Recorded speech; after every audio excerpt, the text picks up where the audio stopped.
But first, we do want to get to that price action that we have been watching, in particular in the commodities. And for that, I want to take you inside the Yahoo Finance Interactive and take a look at the commodity action that we're seeing. Brian, we've been watching this really closely.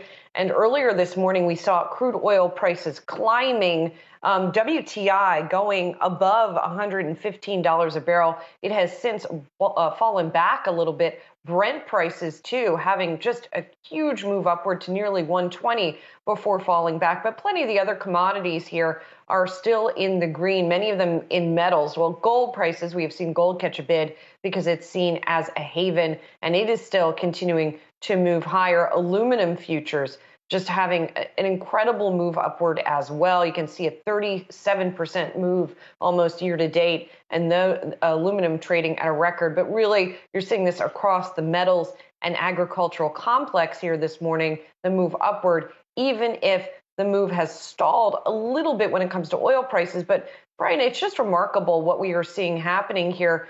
Russia, by the way, accounting for 12% of the world's total crude exports in 2020.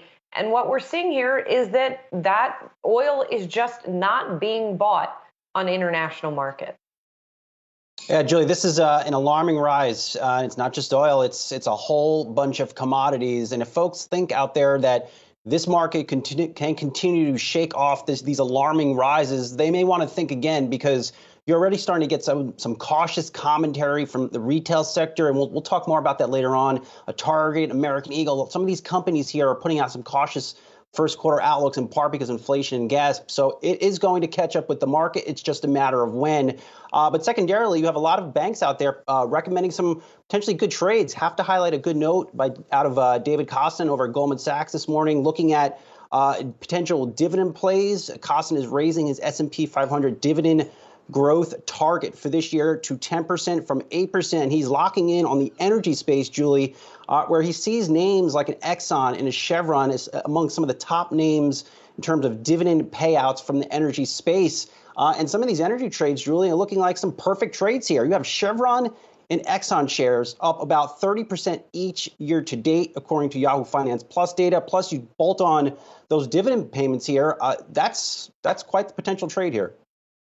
Yeah, some of them we're seeing some profit taking this morning. Some of these stocks falling back, as you can see. But to your point, Exxon up 31.5% year to date, Chevron up 31% year to date, Shell 5.5%, ConocoPhillips 36%. So it has just been, to your point, a huge move upwards. And this is reflected, by the way, in the sector action as well. Here are the sectors year to date. Energy is the only one in the green, and it's in the green and how. It's up 31%. Also, to your point, when you talk about what's going on with the retailers, consumer discretionary stocks are down. The XLY in your upper left corner there, down 12.7%. So obviously there has been an effect here from what has been going on with the commodity prices. So this is something we need to continue to watch. It does not seem like it is going to be alleviated anytime soon, even if we are seeing energy prices pull back a little bit this morning.